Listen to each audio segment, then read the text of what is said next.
সকলকে একটাই বলছি, আপনাদের উৎসাহ উদ্দীপনা আমরা বুঝতে পারছি, নিশ্চয়ই তিনি জননেতা। তবে সকলকে একটু আহ্বান জানাচ্ছি, একটু নিজের জায়গা গ্রহণ করুন, সবাই শুনুক, সবাই দেখুক, সেই পরিস্থিতি আমরা তৈরি করব। স্বাগতম স্বাগতম স্বাগতম। কিন্তু বন্ধ করে দেওয়া হয়েছে এবং সেখানে আজকে পরিবহন অবস্থা কমপ্লিটলি ভেঙে পড়েছে। সন্ধ্যা হয়ে গেলে বাস পাওয়া যায় না, আর অটো টোটো সেদিনকে তো দেখেছিলেন হাটান রোডের মোড়ে আপনাদের জন্য, সাধারণ মানুষের জন্য টোটোওয়ালাদের বলেছিলাম এখান থেকে প্যাসেঞ্জার তুলো না, অন্য জায়গায় পার্কিং থেকে তোলো। তারা বলে দিদি আমাদের কোনো পার্কিং নেই।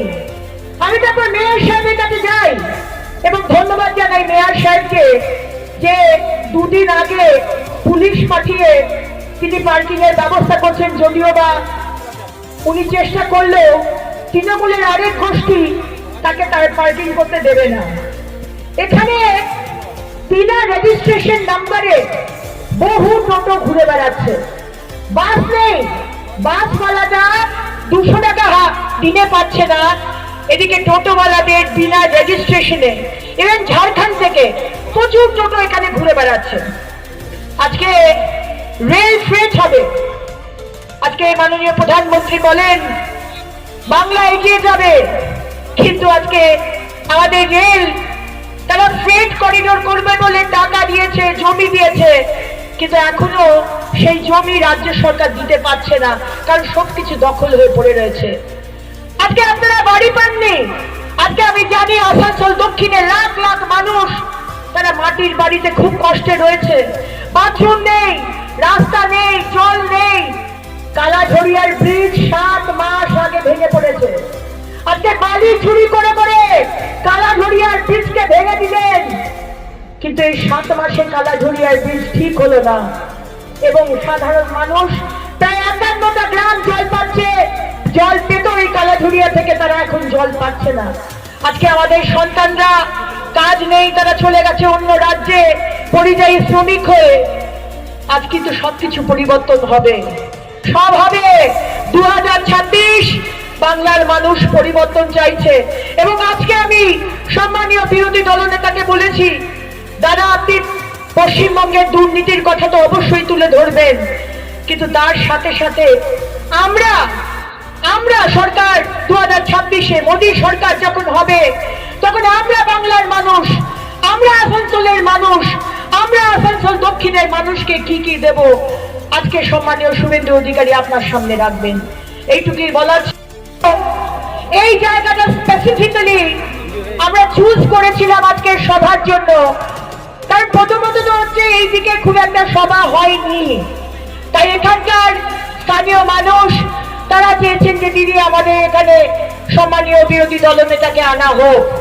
কিন্তু আরেকটা কারণ হচ্ছে যে আপনারা জানেন যে আসানসোল দক্ষিণে এবং আসানসোল জেলাতে আজকে বালির কারবার চলছে। আজকে বালি চুরি করে করে আজকে দামোদরকে শেষ করে দেওয়া হচ্ছে, ইল্লিগাল বালির ব্যবসা চলছে এবং আমরা কদিন আগে আন্দোলন করে ইল্লিগাল বালির ব্যবসা ডামরাতে বন্ধ করে দিই। আর সেই বন্ধ করেছি বলে পুলিশ আর প্রশাসন আমাদের খুব কাছের কার্যকর্তা সোমনাথ মন্ডল, পঙ্কজ দাস, সন্তোষ ভাগাত, সঙ্গীতা নোনিয়া, মুনমুন রায় আর সৈকত হাজরাকে আজকে নন বেলেবল কেস দিয়েছে। মমতা ব্যানার্জি, আসানসোল দক্ষিণে আসানসোলে যা যা ইলিগাল কাজ চলছে আমরা কিন্তু চলতে দেব না। আপনি ভাবছেন আপনার পুলিশ আর প্রশাসনকে দিয়ে ভয় দেখিয়ে আপনি অগ্নিমিত্রা পালকে ভয় দেখিয়ে দেবেন, সেটা কিন্তু আমরা হতে দেব না। আজকে কয়েকটা বিষয় আপনাদের সামনে রাখতে চাই। শুভেন্দুদাকেও বলবো যে দাদা এই বিষয়গুলি আপনি একটু নোট করবেন।